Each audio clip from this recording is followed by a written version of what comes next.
बात तो ठीक है कि जो एसिमेट्रिक वॉरफेयर का जमाना आया है और ड्रोन्स उसमें बड़ी भूमिका निभा रहे हैं। बेनेडिक्ट एंडरसन की एक किताब थी डिवाइड नेशन और porous border and divide nation.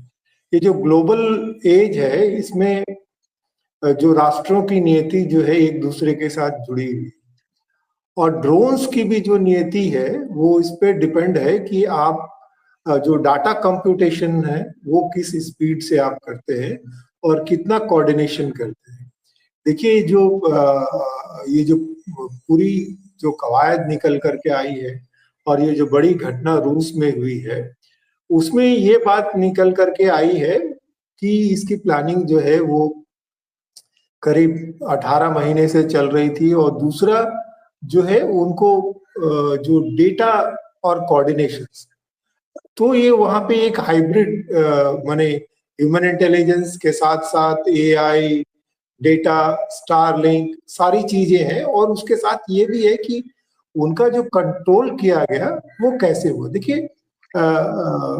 एक बार जो हमारी गोल्डन जुबली हुई थी उसमें शिवराज जी का एक बड़ा फेमस कोट था कि nothing is bigger than space but our mind is bigger than space.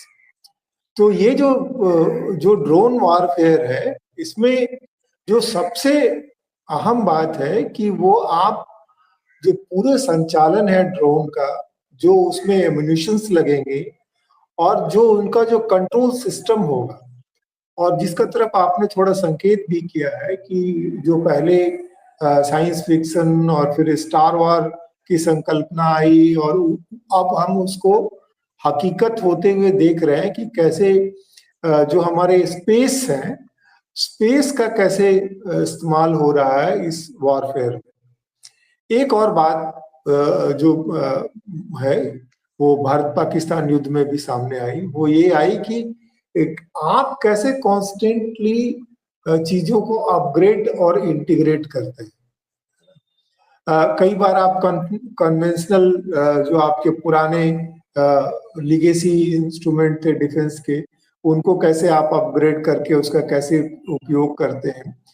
कई बार विश्व युद्धों में ऐसा हुआ है कि वो लड़ाकू विमानों को तो छोड़ दीजिए, चिड़ियों तक से जो है बहुत उसका टैक्टिकल उपयोग किया गया। सेकेंड वर्ल्ड वॉर के समय अगर आप कभी बेल्जियम जाएंगे तो बेल्जियम में 2 कबूतरों की जो है वो मूर्ति लगी हुई है, उनको हाईएस्ट ब्रेवरी अवार्ड मिला।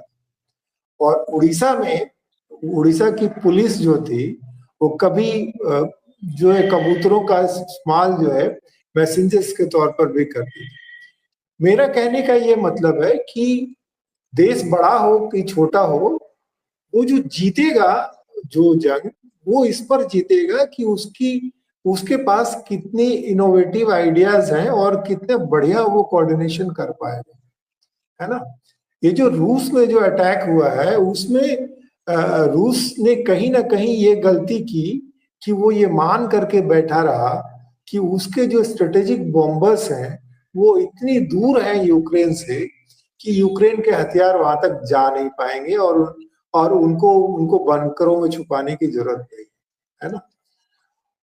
और जो यूक्रेन को जो है जैसी मदद मिली, बगैर मदद के इतनी बड़ा हमला जो है रूस पे शायद संभव नहीं था। एक तो क्योंकि 7-7 हजार किलोमीटर इंटीरियर में जाकर के उसके स्ट्रेटेजिक बॉम्बर्स पर अटैक हुआ है और 40% उसने नुकसान किया।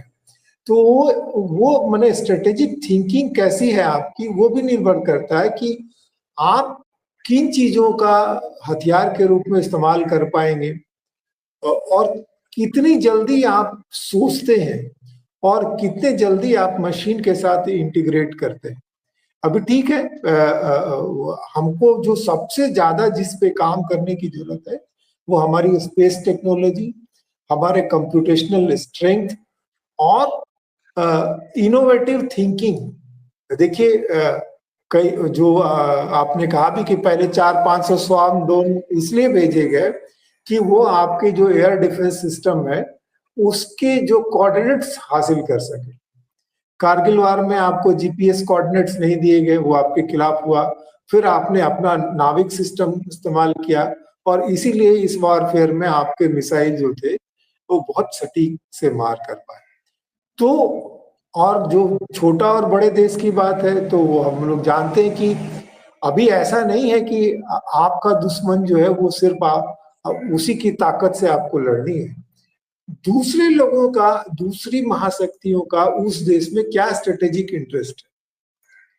अभी पाकिस्तान तो अपने दम पे नहीं लड़ रहा था, चीन के उसमें स्ट्रेटेजिक इंटरेस्ट है, यूएस के स्ट्रेटेजिक इंटरेस्ट है, तो वो लड़ रहा है। यही हाल यूक्रेन का भी है। यूक्रेन में जो है नाटो के स्ट्रेटेजिक इंटरेस्ट है, यूरोप के स्ट्रेटेजिक इंटरेस्ट है, और कई बार जो है जो युद्ध में, और एक ये भी आपको देखना है कि युद्ध के समय में आपको बहुत प्रॉम्प्टली ये डिसीजन करना है स्केल ऑफ अटैक का और मैनूवर का।